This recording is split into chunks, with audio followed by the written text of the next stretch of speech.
This Akashic Records reading came through very clearly, but not in a forceful way, more like something that has always been there, just waiting to be recognized.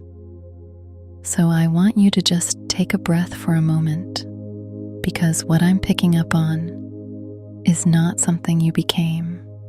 It's something you've always carried. When I first accessed your Akashic Records, I didn't see movement right away.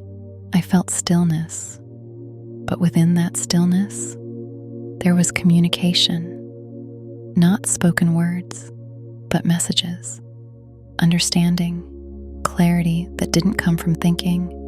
It came through you. And as I moved deeper into your records, the role became clear. You were a messenger, but not in a surface level sense. You didn't just pass along information, you translated something higher into something people could understand. There's a space I'm being shown now. You're standing between two groups, not physically separated, but energetically. And you're aware of both sides. You could sense what people were feeling, what they were thinking, what they weren't saying, and at the same time, you were receiving something beyond that. Guidance, insight, direction that didn't originate from the people around you. And your role was to bridge that, to take what you received and express it in a way that could reach others. There's something very specific here about your voice, because it wasn't just communication, it carried weight. When you spoke, people listened, not because you were loud, but because what you said landed.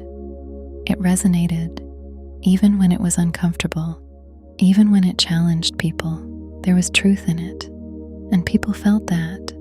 But I need you to understand this part clearly. Being a messenger was not always easy, because not everyone was ready to hear what you carried.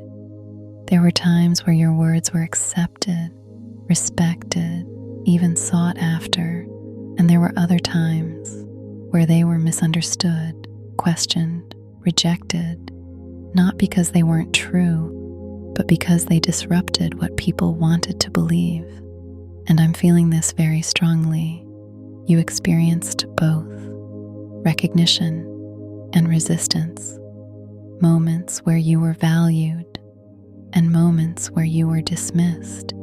And that created something within you, a kind of awareness around when to speak and when to hold back, because you began to understand that truth isn't always received the same way, that timing matters, that delivery matters, that not everyone is in a place to hear everything. And that awareness stayed with you, because what I'm picking up on now is that this didn't end in that lifetime. You carried this forward, not the exact circumstances, but the pattern, the role, the sensitivity around your voice.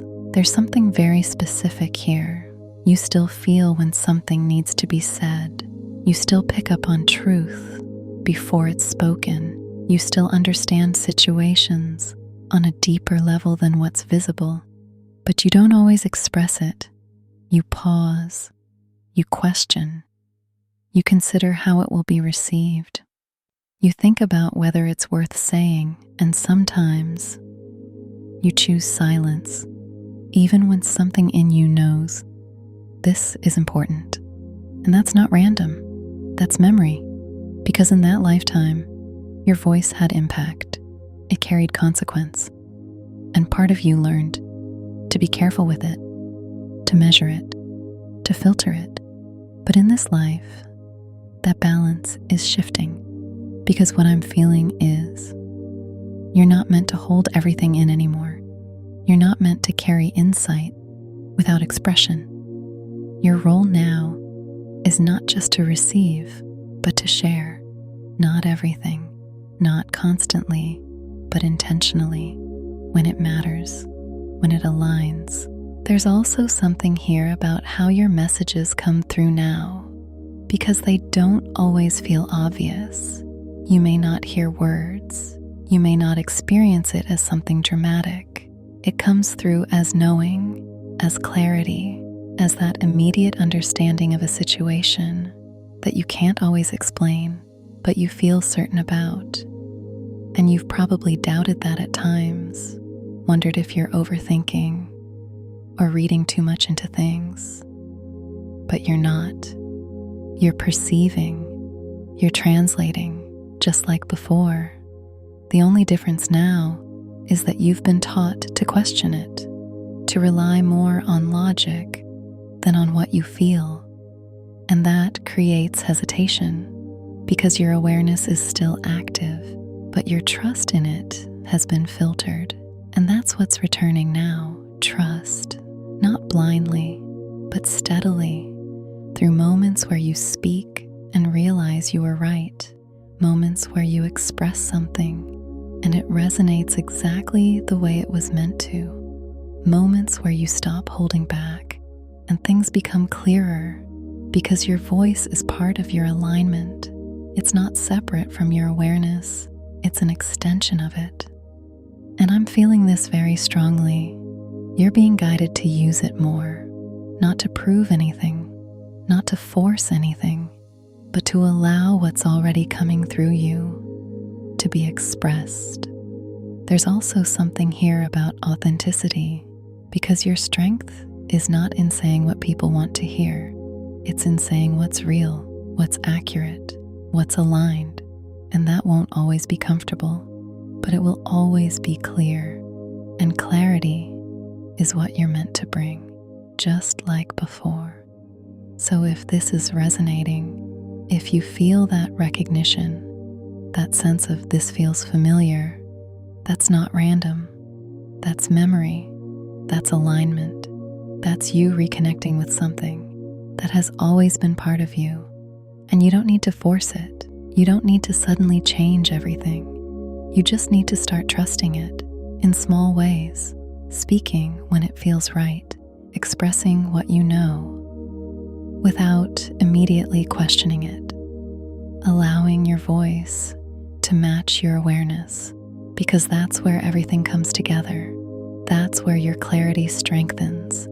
That's where your purpose aligns. And that version of you, the one who stood between worlds, who received and translated, who spoke with intention and truth, she's still here. She didn't disappear. She became you. And she's waiting for you to trust her again.